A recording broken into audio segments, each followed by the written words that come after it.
जय हिंद दोस्तों, आप सभी का मेरे यूट्यूब चैनल में हार्दिक स्वागत है। तो आज हम बात करेंगे इस सेशन में हिस्ट्री का एक टॉपिक जिसको हम लोग बहुत अच्छा मानते हैं, ठीक है, बहुत ही महत्वपूर्ण मानते हैं परीक्षा की दृष्टि से।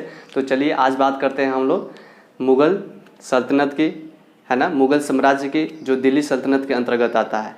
ठीक है, तो दिल्ली सल्तनत में सबसे पहले गुलाम वंश आता है, तो इस पर हम लोग बात करेंगे।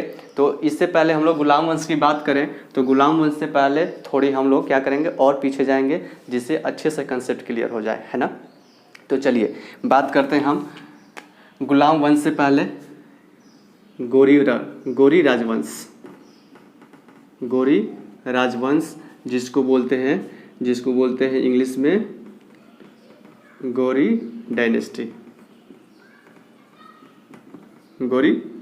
डायनेस्टी। चलिए इस पे बात करते हैं। सबसे पहले इसके संस्थापक की बात करते हैं। तो इसके संस्थापक कौन है? तो इसके संस्थापक यहाँ पे हम लोग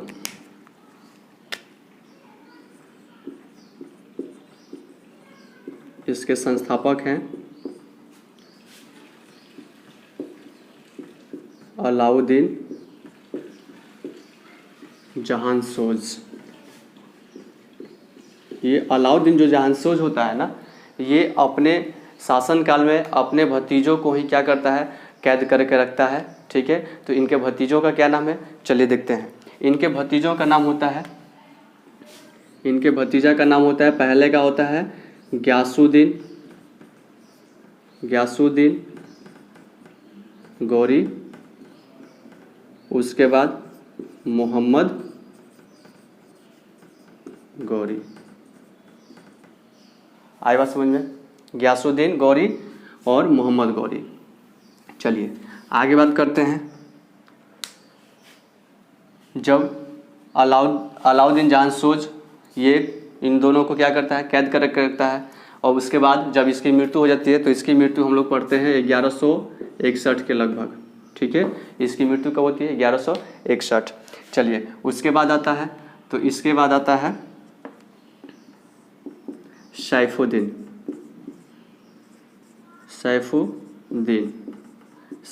क्या होता है, गद्दी पर बैठता है, सैफुद्दीन गौरी। ये सैफुद्दीन गौरी जब आता है ना गद्दी पे, तो इससे पहले क्या है कि वहाँ पे एक सजुल्क हुआ करते थे। ठीक है, तो सजुल्क आक्रमण करते हैं इनके साम्राज्य पे, और इससे पहले सैफुद्दीन और अलाउद्दीन जहांसोज, ठीक, यानी ये सैफुद्दीन जब राजा नहीं रहता है उससे पहले क्या करते हैं, सजुल्क आक्रमण करते हैं, जिसके एवज में क्या होता है कि सैफुद्दीन की जो पत्नी होती है ना, उसके क्या करते हैं, हार वगैरह क्या करते हैं, वो चुरा लेते हैं, यानी छीन लेते हैं और लेकर चले जाते हैं।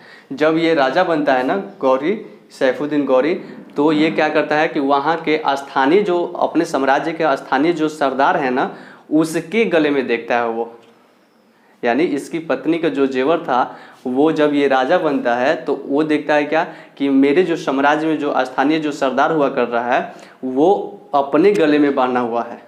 ठीक है, तो इस बात से उसको क्या आता है, बहुत गुस्सा आता है, और क्या करता है, अंततः उसकी तैश में आकर क्या करता है, इसकी हत्या कर देता है। सैफुद्दीन उसको हत्या कर देता है। तो ये हत्या करता है किसका, स्थानीय सरदार की हत्या कर देता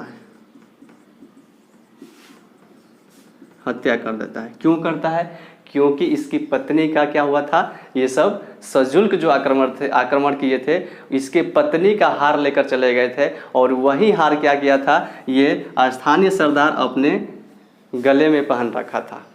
बस यही एक इसकी गलती थी, जिसका क्या हुआ, ये स्थानीय सरदार की हत्या ये सैफुद्दीन गौरी कर दिया। चलिए अब देखते हैं, सैफुद्दीन की हत्या होती है। हत्या कौन करता है?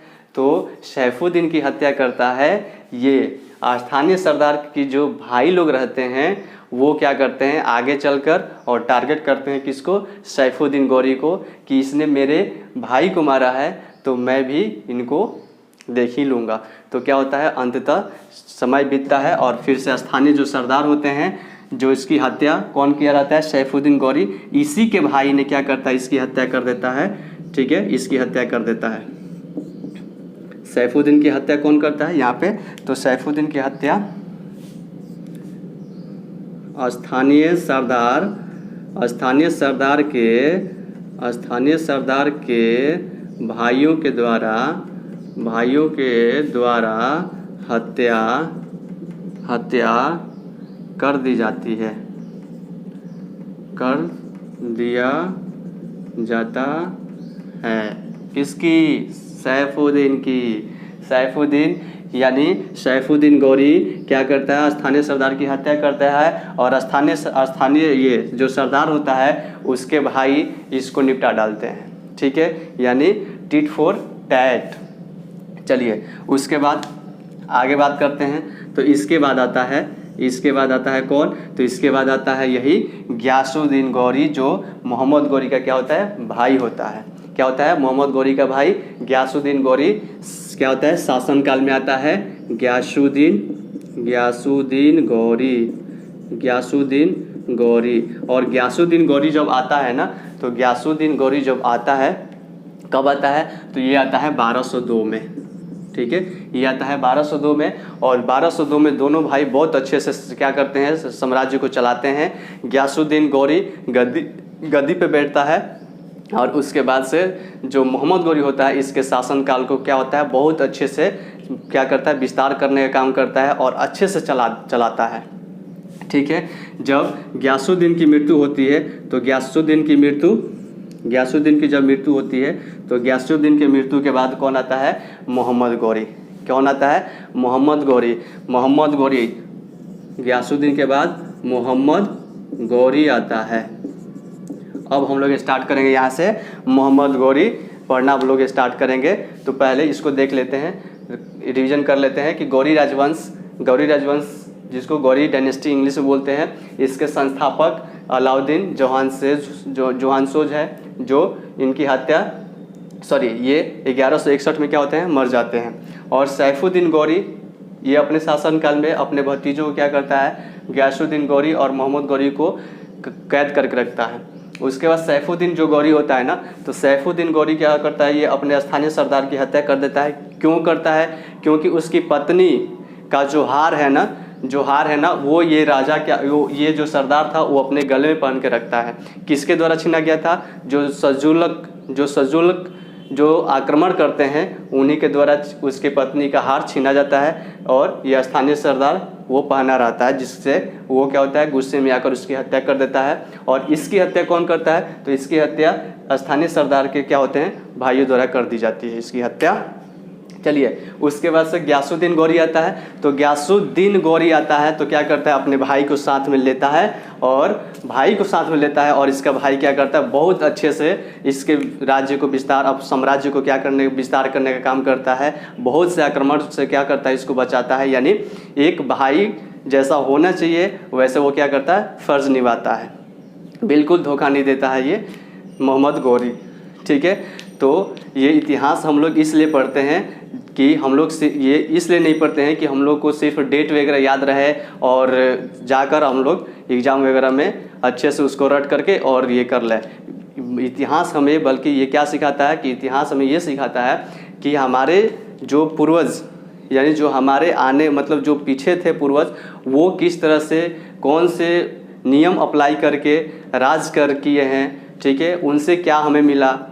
ठीक है, ऐसे भी हम लोग सोचते हैं क्या कि एक राजा 16 बार आक्रमण किया है, 14 बार भी, 17 बार भी आक्रमण किया है ना। इसका मतलब क्या है कि उससे बहुत कुछ सीखने को मिलता है कि कोई भी हम लोग क्या करते हैं, 1-2 बार हम लोग क्या होता है असफल हो जाते हैं तो क्या करते हैं उस चीज़ को हम लोग ट्रैक चेंज कर लेते हैं।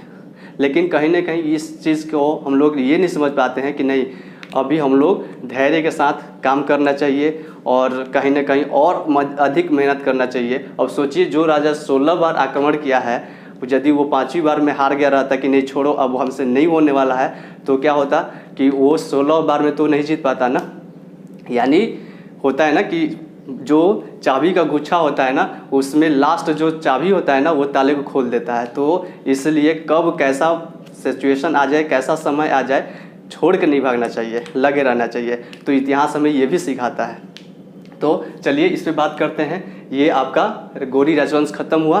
गौरी राजवंश का ये मोहम्मद गौरी होता है। मोहम्मद गौरी के बारे में बहुत अच्छे से हम लोग डिटेल्स में पढ़ेंगे, तो आगे हम लोग करेंगे। चलिए देखिए।